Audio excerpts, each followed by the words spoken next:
خلاص يبقى نجاوب على الأسئلة after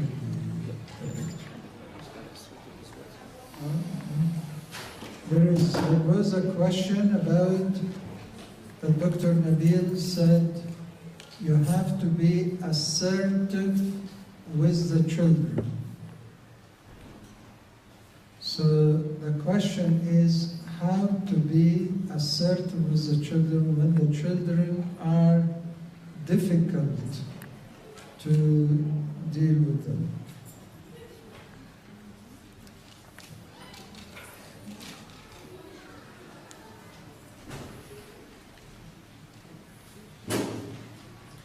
I don't think all the children are difficult. There is a category of children, we call them difficult child. But not all the children are difficult. Children, some of them are easygoing. Some of them are slow to warm up. Some are difficult. And some are really stubborn. وطبعا الناس اللي stubborn دول, the children are stubborn, there has to be one of the parents stubborn. Because genetically, we inherit some characters from parents, and acquired, we also learn some characters from parents. Assertiveness with children means you have to stop yelling and screaming. It's number one. Number two, the children must learn if mom or dad will say something, they are not going to repeat it again. Just one time. And there are consequences. And these consequences are going to apply to them if they don't listen.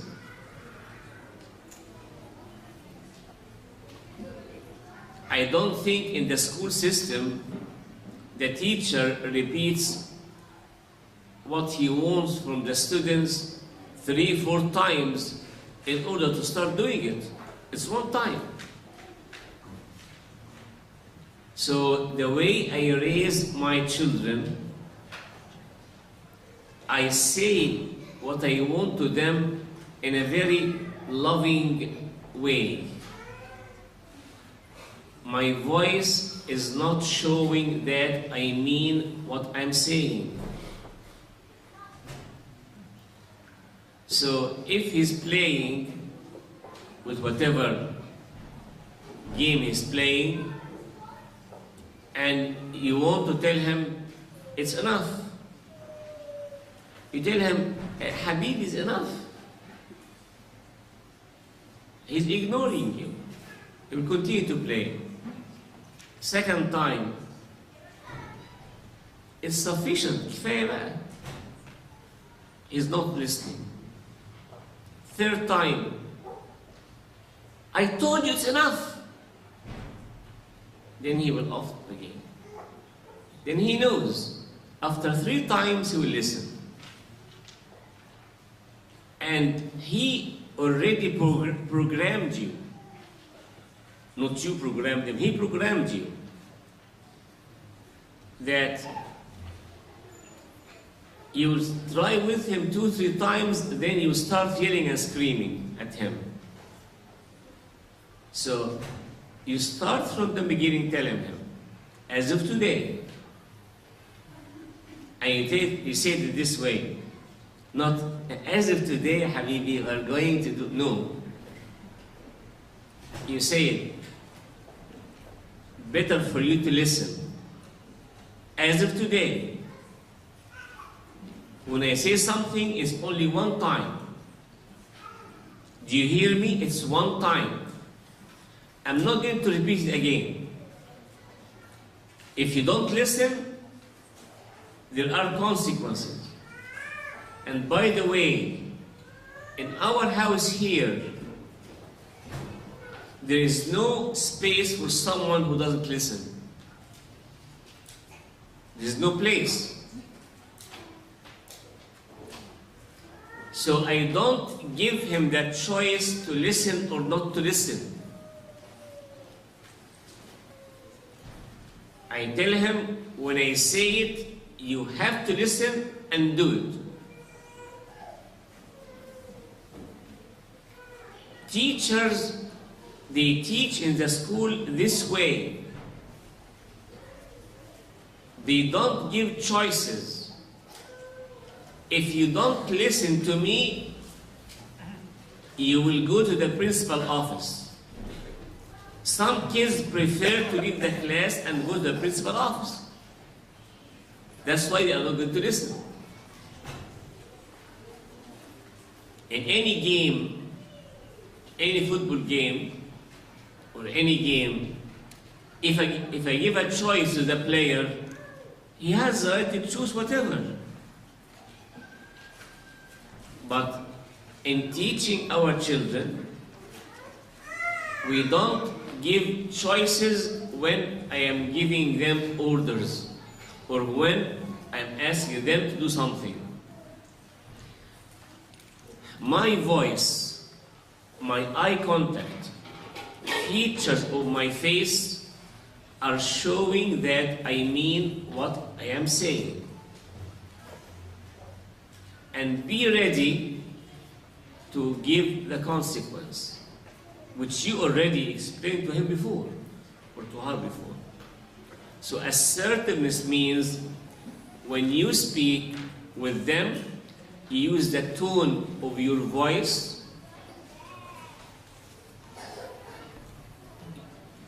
without any yelling or screaming, because yelling and screaming to him is weakness.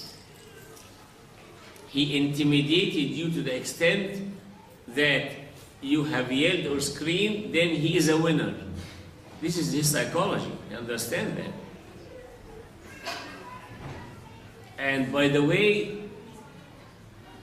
manipulation of children starts when their age is few months. They scream and scream for no reason till you come and be beside them. Then they know if they will scream, they will come, even if they don't need you. If you are sure that they don't need you, you ignore them. Let them scream. Even if they will vomit, let them. 1 time, 2 times, then he will know. He will not use that tactics, which we call it throwing a tantrum. Throwing tantrum could start with babies, few months. So be very careful for that. Could we start now? This is the last session about how to build healthy self-esteem for your own children. And it's not that difficult if you are not one of those parents who are using negative style of parenting, which we have mentioned yesterday. Do you remember them? Yes? Then no, you don't remember the negative styles of parenting, the 10 negative styles of parenting. Any one of those who are here were here yesterday, did you find yourself in one of those negative styles of parenting? Okay, just for the sake of benefit, I will repeat them again. Because if you are one of them, you have to change your style. The 2 positive styles of parenting are the authoritative, which set rules with the other spouse, other parents, and explain it, and always they allow time to communicate with the children. A contrast to the authoritarian, which he doesn't give any time for communication, only give orders, and it has to be done. And it has to be done without communication. And usually the authoritarian is authoritarian in the whole household, with the spouse and with the children. So the first positive is authoritative, and the second is permissive. Permissive means he could drop something easy. If someone will come later than the curfew, few minutes, even up to half an hour, and he or she called before that she will be late, then it's okay. This is permissive. And the best kind of marriage is between authoritative and permissive. But the negative styles of parenting, number one, authoritarian. Number two, rejecting parents. Number three, perfectionist parents. Number four, overprotective parents. 5, over-permissive parents. Then harsh parents, harsh abusive. Over-giver parents. Inconsistent parent. Double-bind parents, and then absent parents. Absent is physically there but is not there, psycho-emotionally available. And I explained that last time. This was one of the main factors in developing low self-esteem in children.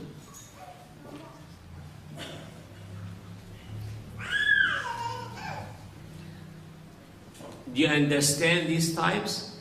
Do I have to explain one of them? Or do you understand them all? فاهمينهم? Okay. If you by chance find yourself one of those, please try to change. Because you are one of the main reasons for your children to develop with low self-esteem. Now, I will tell you about the therapy now. If your child has low self-esteem, what signs of low self-esteem? It's clear on him or her that she doesn't trust herself, she has no confidence in herself, she's trying to avoid any challenge situation, she's avoiding any competition, she feels and she thinks about herself so many negative things, then what to do? I will give you the main lines, main headings. Number one, love of Christ and your love to them. Number two, praise, praise, praise, praise. Number three, encourage, encourage, encourage, encourage as much as you can. No criticism. Pay full attention to them. Find situation for them to succeed and achieve. These are main lines. After that, there are other factors which are normal in parenting, which you have to know, which I will explain at the end. So, for you as adults, I mentioned yesterday the love of Christ for me is expressed in 3 items or issues. I will explain it to my child, but in a language understandable to them. Before that, number one advice is say I love you to your children. Some of us, if you return by your mind, you do love your children, but you don't say it verbally. And the children will tell you one day, you never said that word. And nothing wrong to start saying it even if you are 70 or 80 years old and your son is 60. Nothing wrong. But some of us, that word, they can't utter it. They cannot utter it. They cannot say it. Even to their spouses, they cannot say it. يقول ما احنا بنعمل كده. No, I want you to say it to the child. It's a magic word for them if you say it, and its effect. Then I will explain to them why Jesus Christ loves them. And I tell them who is Jesus Christ, and he by himself is the one who loves them so much. I will explain in their own language, according to their age, why they are created in his own image and likeness. I explain that he is very special child, and he was added to the children of God in the baptism, and that God gave him a special name in the baptism, and he is not just counted as one of the children. No, he is unique and significant, and God knows him by his own name. And when I call for God, for Baba Jesus listens to me, because he loves me so much.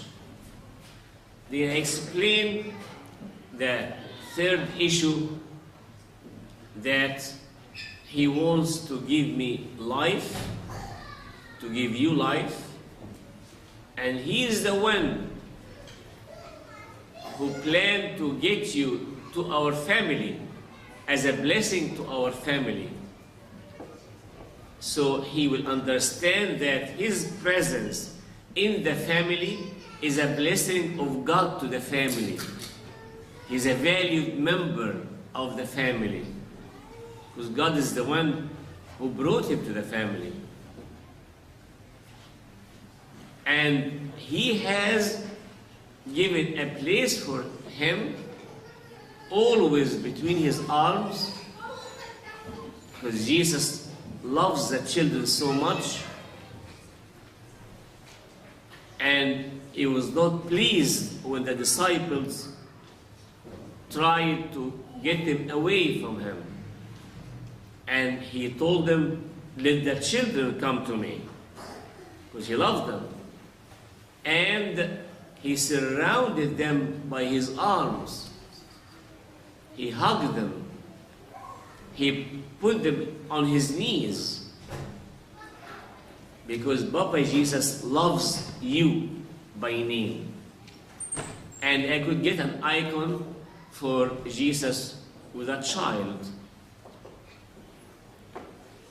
Either he's hugging the child, or putting his head on his shoulder or chest, or putting him on his knees, surrounding him by his arms. There's so many icons like that, or pictures.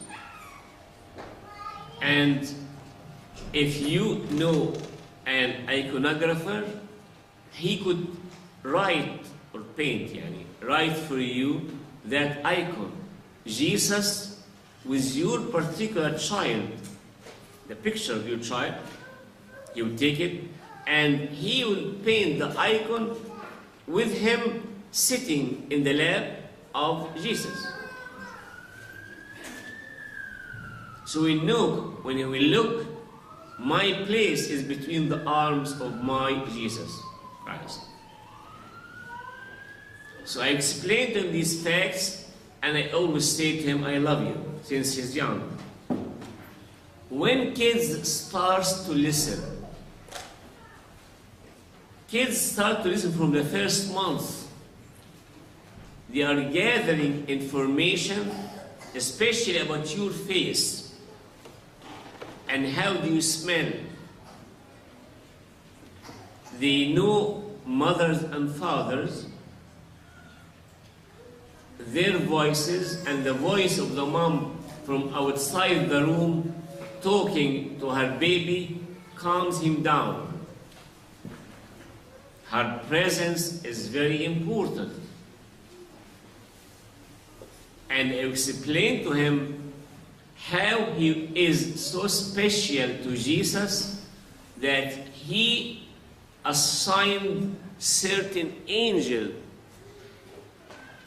to be a private angel for him, the guardian angel, and he never leave him alone. He's around him to protect him, to take care of him. I explain all these facts to prove to him that he's so loved by Jesus Christ. And you love him too. Then starting that issue of praising your child. Try always to praise your child for his good characters, or for godly characters and qualities in him. It is nice to comment about the beauty, the outer features which Jesus gave it to him or her. But focus mostly on godly qualities. And why we don't focus only on the outside look? Because one of the personality disorders, which is known as histrionic personality disorder, is mainly because we focus only on the way they look, especially with girls, not inner qualities. Try to be sincere, real, genuine when you praise them. They are very sensitive if you are fake. They will know that you are fake. So praise them about something you know is real.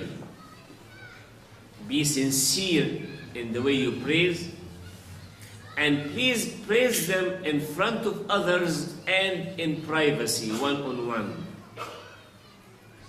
Show them that you are proud of them, one-on-one. Proud of them because God gave you to me, and you are a child of God, and there's so good things, good characters in you. I'm so proud of you. He has to hear these words from you. If you have not said it, start to say it. So I said, love, love, love, praise, praise, praise, then encourage, encourage, encourage. Encourage them to express their own feelings, thoughts, opinions, needs. Don't try to belittle, to devaluate what they are saying.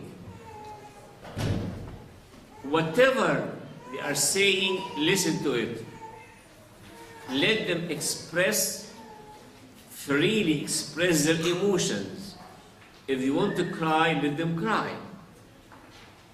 If you want to say something to you to express what they are thinking, don't say this is illogic, this is unrealistic, this is very childish. No, listen to it. Listen to what they are saying, and especially encourage them to question, to ask questions. And tell them how valuable is that question. And try to answer these questions. If you don't know the answer, tell them, I promise you, I will get you soon the answer for that question. But don't shy of answering any question they ask. Satisfying their curiosity and showing that if they initiate by asking a questions, you are teaching them how to initiate a communication later on when they are adults. If you suffocate them, if you criticize them when they talk, if you stop them because they are annoying you by too much talking, you already decided that your child, when he will grow up, he will never be able to initiate a talk or a communication.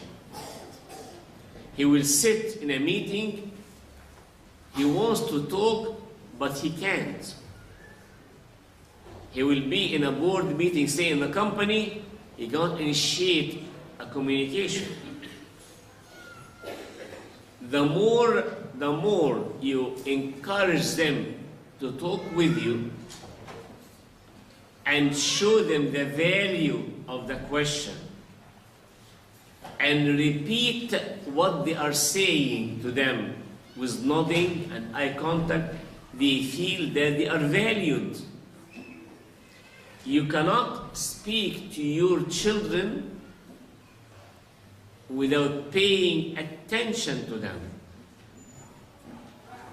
You cannot speak to them while you are viewing a TV program or holding a newspaper or a magazine.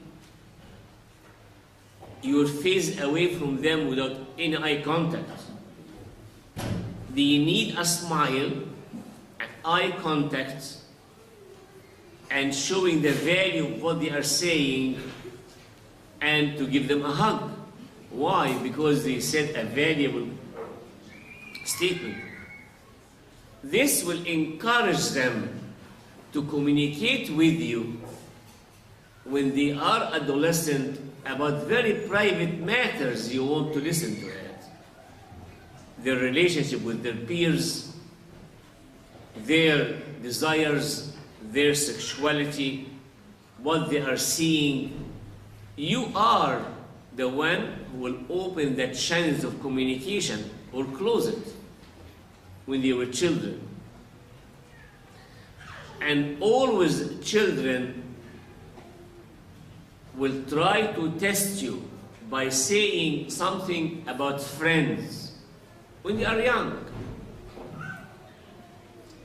And they will see how much you are going to be surprised or alarmed. How this could happen? If you will show that, they will never open up to you and say something about themselves later. So try to listen with open mind to whatever they are saying about their friends, what's happening in the school, what they have seen on a computer. just to encourage them and build a trust-based relationship between you and them. Because you want them to communicate with you when they are adolescent. Encourage them also about their achievements. The main difference between a man who has very good self-esteem and a man who hasn't, that when he was young, his parents prepared chances for him to do something, to achieve something, and they praised him and encouraged him.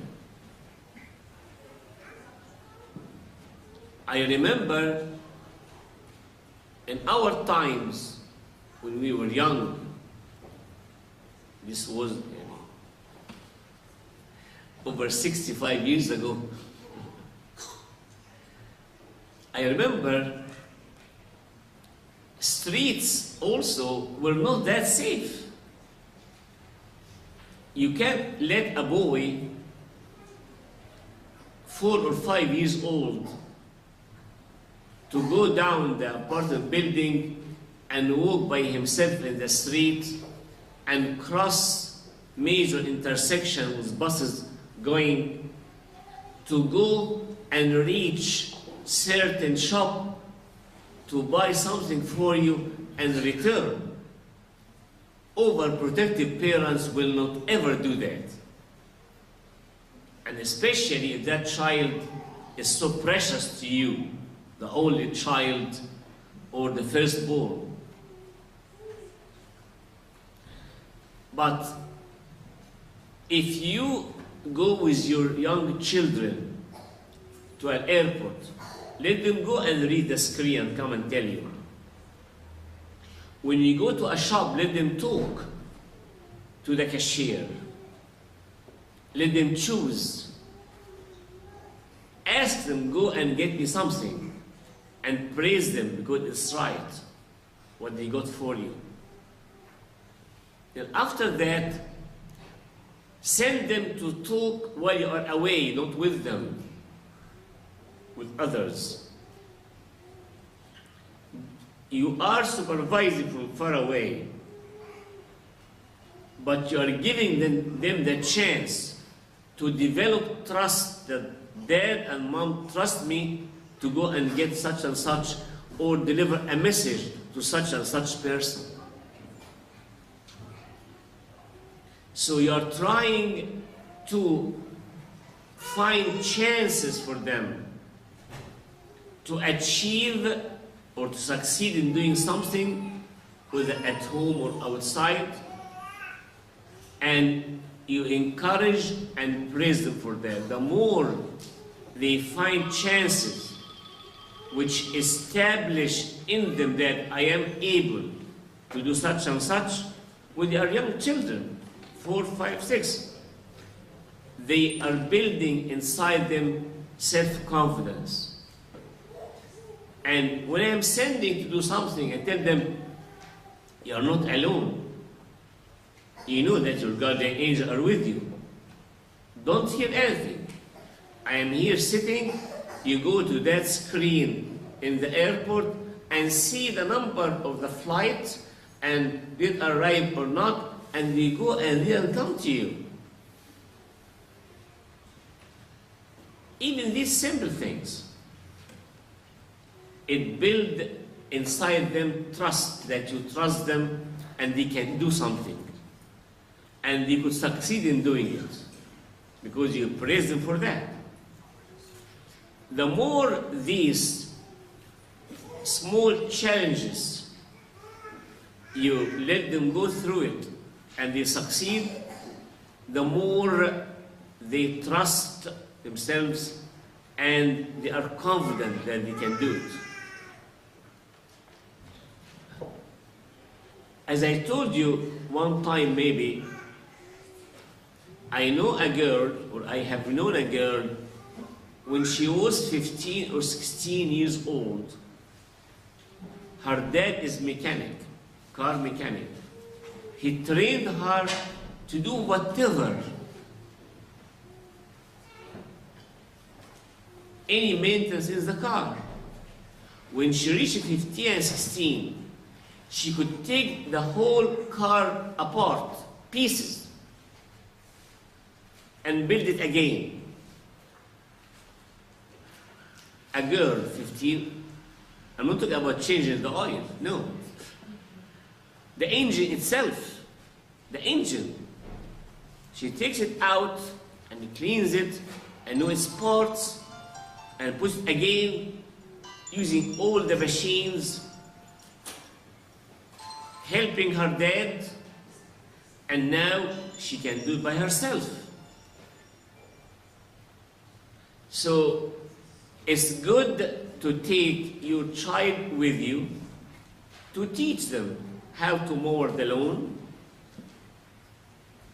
how to use snow blowers, how to do something in the house, how to use screwdrivers, if you yourself know. But show them how to use their hands, give them, according to their age, chances to succeed in doing something, and then praise them and encourage them. The more the children are skilled and they know that they are skilled in doing certain things, they feel more confident. So it's not only academics, skills in life, social skills in talking with others, communicating, resolving issues between them and their friends. All these, you teach it to them and let them do it. So what I am building in them from confidence depends on the skills I am teaching them. And they are loved. And they are encouraged. And they are not criticized that much when they start expressing themselves. And they're paying attention, put attention to them. They know I am valuable. That's why dad or mom are listening to me. What I am saying is valuable and I am valued in their eyes. It gives them the feeling that they are significant, important. When you pay attention, full attention to them and encourage them to express themselves.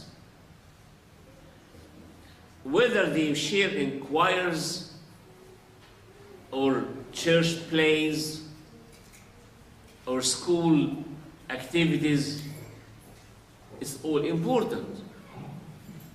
Involving them in sports, especially one-on-one sports, playing tennis, teach them self-defense by martial arts, taekwondo, and they take belts.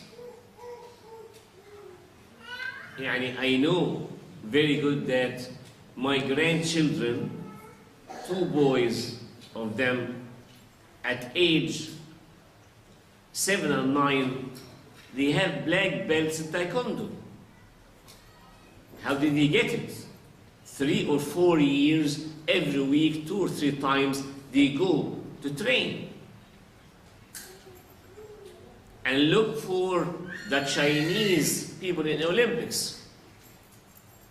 You know how rigorous is their training in order to achieve. And in gymnastics, they have full self-esteem, very confident, because any move which is not right means less degrees. They are not going to get 10. So, training, achieving, succeeding in doing that. The more you spend quality time with your children, attending their games, going to parents' meeting with them. I'm talking both parents go, not only the mom. You celebrate with them any positive chance when you win. And you encourage them if they don't win to continue. That's life. So we are trying to find chances for them. So remember now, love, praise, encourage, find chances to achieve. And then praise them and encourage them after that. So these are some of the main headings. But there are others. We are responsible for the security of the environment around them. Children growing in a secure environment will have a good self-esteem. I mean, secure environment means no violence, no yelling, no screaming in the house. And they are aware of the presence of the saints and Christ and guardian angels. They feel secure. They trust the environment around them because of your presence and the presence of Christ. And then later you are not there, but their guardian angel is with them and Christ is with them. So you give them the feeling of peace and security inside them. It adds to their self-esteem.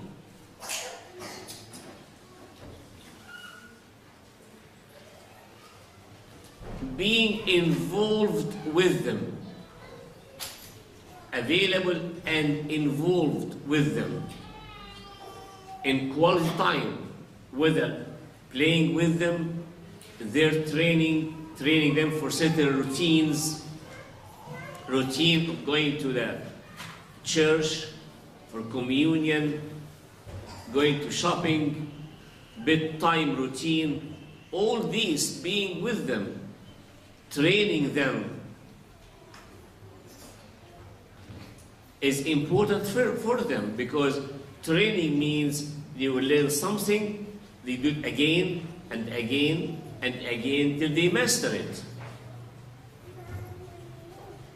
Even putting on their shoes, putting in their clothes, choosing what's right from the clothes, all these, you are teaching them freedom of choice, choosing right, how to do it for yourself.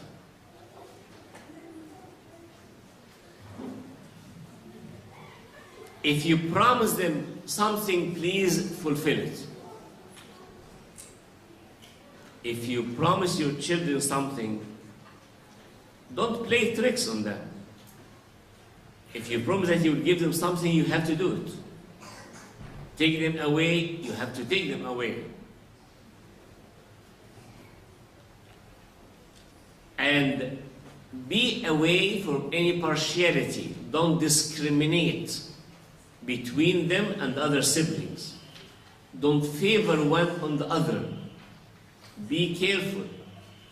If one of your children is sick and you have to take care of that child more, be careful unless the other children understand why.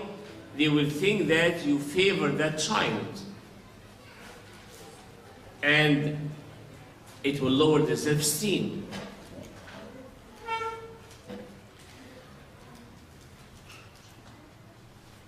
Please, I beg you, before age 6, try to establish in your children gender acceptance. before getting into age 6. Let them ask any question about their bodies. Show them the role of the man in the house and the role of the woman, and how the two are valuable. If one of the two parents is authoritarian, is controlling, the kids might hate that gender of the authoritarian person.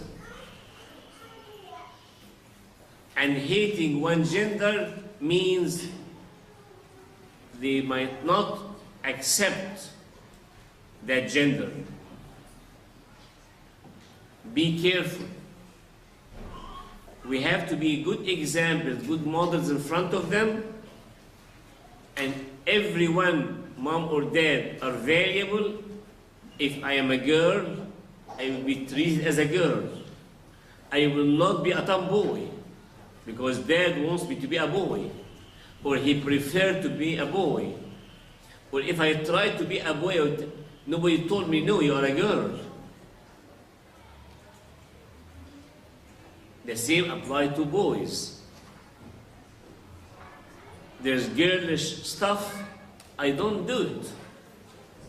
I don't encourage them by nicknames which are feminine and they are boys. Sometimes, of course, they try to put on the shoes of their mom when they are 4 or 5.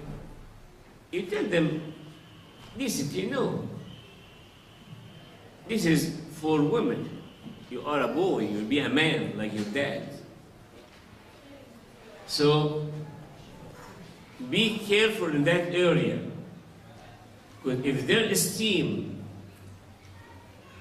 plus the gender acceptance, both of them are disturbed, you are getting problem in the future. The children need to feel respected. So respect between you and the children has to be mutual. I respect their toys. I respect what they are saying. I respect to a certain extent their privacy. I have to respect them and respect their own friends when they come home to visit them. This is important. How to respect the children and their friends. And of course, it goes without saying, please don't punish your children in front of their friends. And don't punish your children in front of anybody. Take them inside, let them understand why you are applying the consequence, let them understand and apologize by saying why, what they did exactly, what the mistake, apologize for it, and then they have to go through that consequence for some time, out for some time, and then you hug them. You show them that they were honest by saying that, and then give them a hug.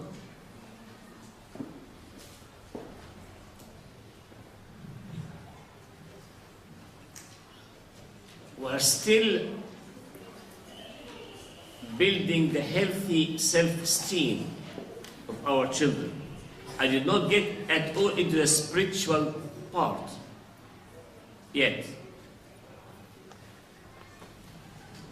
You have to find in you children something good, something positive in them. Away from the criticism, away from negative characters in them. Some kids feel that mom and dad cannot find anything good in us. Show them what's positive in them.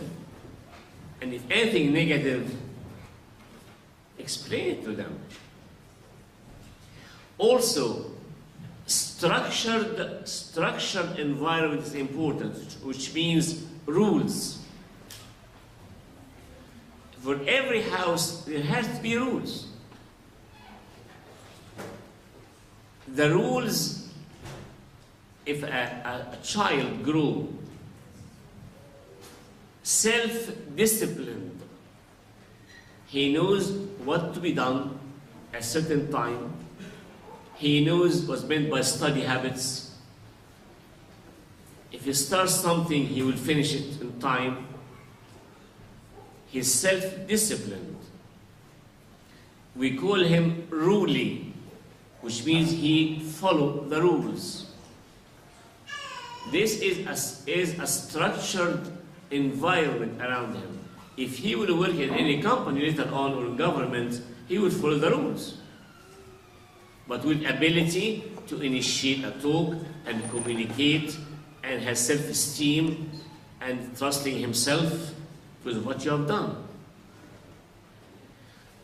We as parents try to be away from the inconsistent mood. Sometimes anxiety, sometimes depressed, inconsistency, instability of our mood. And also, we have to be consistent in showing and expressing to them our love and our compassion and the encouragement. We have to develop patience. We have to be patient.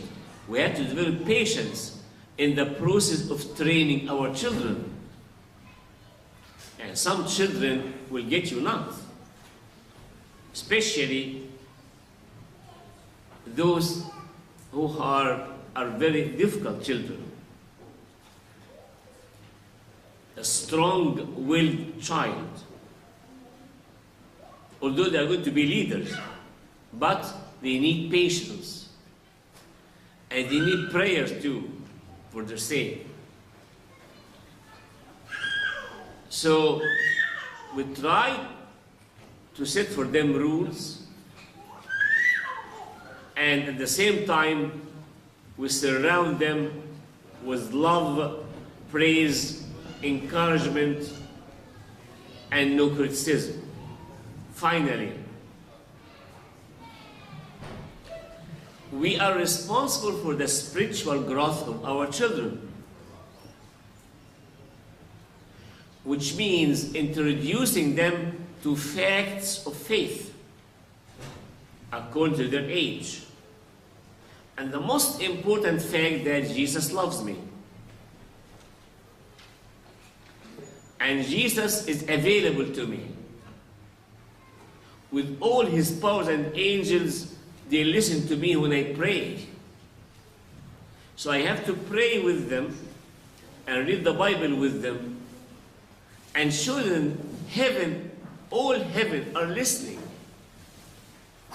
When we say one or two words, tell him, already Jesus heard you and is so happy that you are talking to him.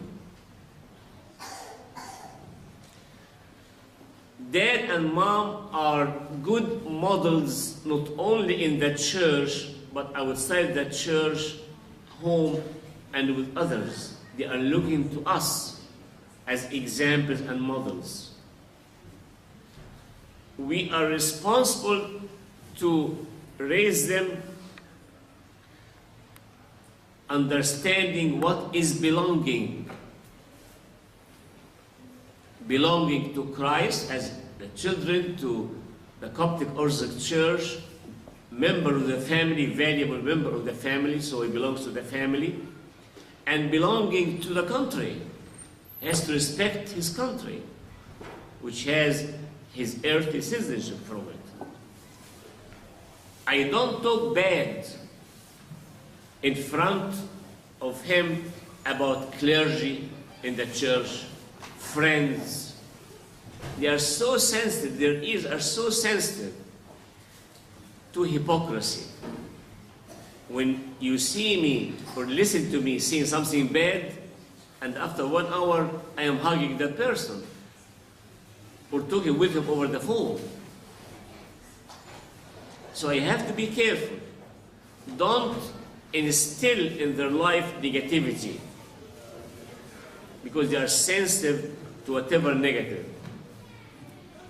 Now I am responsible, this is the final part, to develop healthy conscience, healthy godly conscience, which means the value system, the moral codes, which I will own it as my conscience, which I'm going to measure with it what's right and what's wrong.